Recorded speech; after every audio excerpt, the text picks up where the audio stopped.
Hello, my name is Nairi and I've suffered from trigeminal neuralgia for nearly 3 years now. So what I want to say is that I'm on a maintenance dose of carbamazepine, and if you want to see my journey, just look back on my channel. You will see that I've gone through lots of experiences and pain levels and things like that. So I'm in a pretty good place at the moment. So this video is all about my first flight since I was diagnosed, and I'm actually kind of like there wasn't the opportunity to fly when it was COVID anyway, so it never came up for grabs. I don't like flying anyway, so I was never really impatient to get on a plane. But I'd read quite clearly that there might be effects on TN, trigeminal neuralgia, when you fly, and so I was very anxious about my first flight. Now the flight was just an hour to Ireland. We're in the UK, so it was a nice one to try out with. So I guess my first point to make, or advice to make, is if you want to try a flight and you've been diagnosed with TN, or you think you have TN, then maybe the first opportunity to do it should be a short flight. Now, something that I've always had a problem with flying is a lot of pain, really intense pain in my ears. And actually it doesn't matter what I do, how many sweets I suck, or different methods that I use. Some flights have been better than others, but actually I'd always experience quite an intense pain on ascending and descending as well.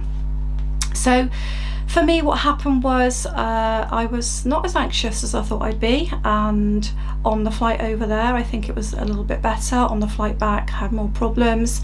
And what I would say about it is, yes, I did experience some higher level of TN pain afterward.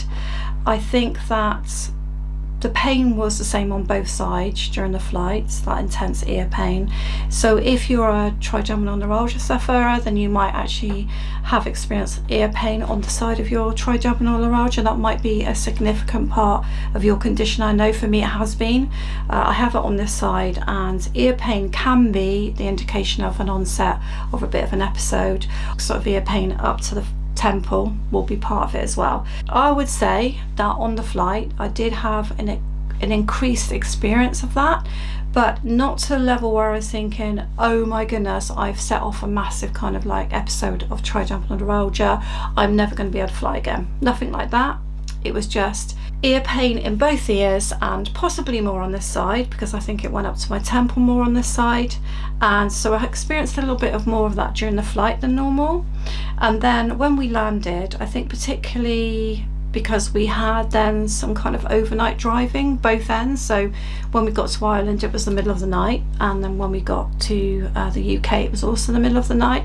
I feel like perhaps the problems were worse after I landed, and that I was experiencing quite a high level of pain on this side.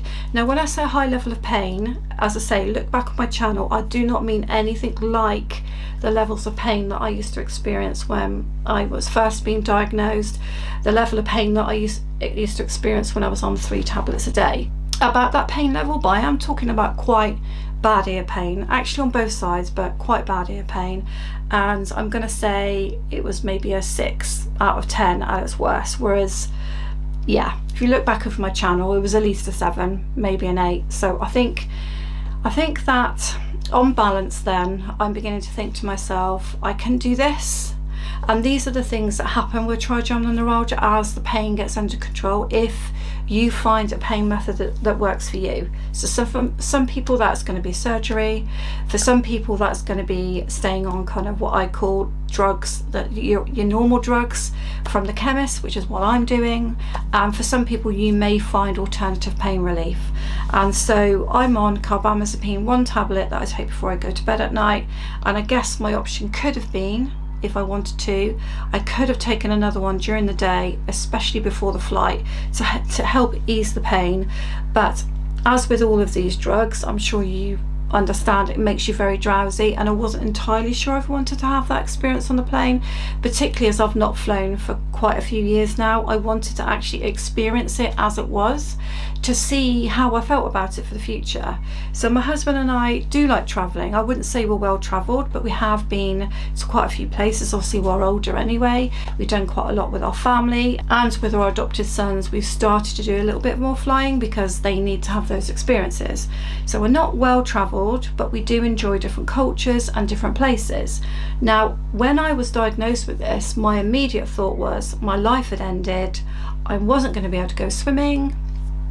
I wasn't going to be able to do a lot more physical things, and I certainly wasn't going to be going on holiday and having a flight. Now, lots of those things have resolved over time. I am able to go swimming, and maybe I'll make another video about that, what I've been able to do, and I am able to do some more physical things. But the overall effect of travel, whether it be in a plane, in a car, you know, just doing a lot more walking, is a lot more physical stuff that you're doing, and I find that that does definitely play up my TN symptoms. I don't think it plays up as much as stress. I think stress is my most biggest trigger for actually having kind of facial pain, but I would say that constant moving around, whether it be in a plane, getting off a plane, getting in a car, does actually aggravate it.